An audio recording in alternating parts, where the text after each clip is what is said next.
I'm Gregg, Jarrett. You're in the strategy room. Hillary Clinton gearing up for a confrontational appearance before the Benghazi Committee today. Aside from her blasting the committee as an arm of the Republican National Committee, the super PAC supporting the former Secretary of State will air an advertisement tied to the committee appearance, all while her campaign puts out a highlight reel of her time at the State Department. This coming after accusations Republicans exploiting the Benghazi attack and airing a national TV ad saying just the same. Here now with reaction, political strategist David Mercer and Brad Blakeman. Welcome to both of you. Thanks. Brad, let me begin with you. There were a bunch of emails sent by Chris Stevens, the late Chris Stevens, among the four who were murdered on that terrible day, in which he was begging for additional security there. He knew he was in danger. He knew his people were in danger. Somehow those didn't get to the desk or attention, allegedly, of the Secretary of State Hillary Clinton. Is that going to be a big focus? Sure it is. And if it was something that was incidental or not important to the overall investigation, why didn't they release these emails long ago? Why is it that Trey Gowdy, who's running this committee in the House, has not had these emails? Hillary was trying to skate by, saying there's nothing there. What difference does it make? And today, it may make a big difference because he himself, the ambassador, asked for more security, and it was ignored. Not only by the State Department, but it never reached the attention, if you believe Hillary Clinton, of Hillary Clinton. And that shows, if anything, a lack of leadership, incompetence, negligence, or willful disregard. And that's, I think, what we're going to be hearing in these most recent Benghazi hearings. David, what's your response to not only that, but the fact that apparently Trey Gowdy, the chairman of this committee, had requested a bunch of Clinton emails they never received from Hillary Clinton? Well, I think I need a little more specifics as to what emails he hasn't received, because there have been We're going to find out today. Yeah, we should find out. But after 50,000 emails, I mean, what more can you ask for? In addition to 7 other congressional committees investigating Benghazi, and now $4.5 million going into the Gowdy investigation. And I don't think that, there's much there with regard to You don't think it's important to get to the bottom of why these 4 people died so tragically and violently? Oh, I do, but unfortunately that's not what Trey Gowdy is doing. If you look at the numbers, 27 press releases since March by this committee, and only 27 of them addressing Hillary Clinton, 5 of them on any other issue.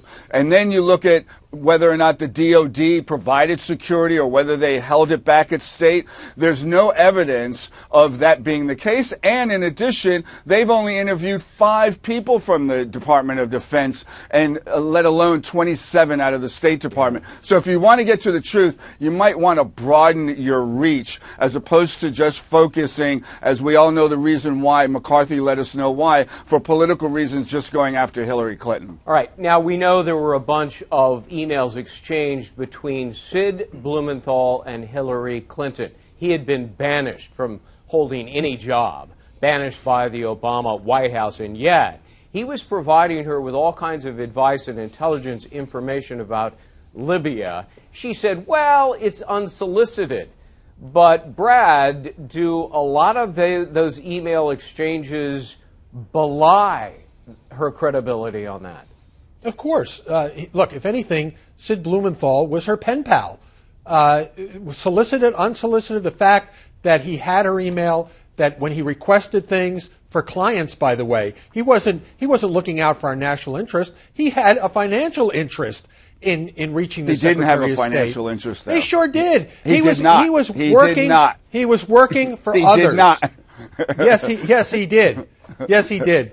And what did the Secretary do? She acted on those emails at the request of Sidney Blumenthal. That's a fact. She vetted those emails with staff, is what she did. Oh, come on. You call it vetting. She passed it on to staff. Yeah, asking them to act on it. Asking them to act on it. That's not vetting. That is vetting. All right. I want to broach another subject, and that is what's been going on outside the committee. Famously, the majority leader for Republicans, Kevin McCarthy, hauled off on television, Fox News as a matter of fact, and basically directly implied that what was happening on the Benghazi Committee was intended to bring down Hillary Clinton's presidential campaign. I mean, surely, David, that's going to come up today. How much of an impact might that have?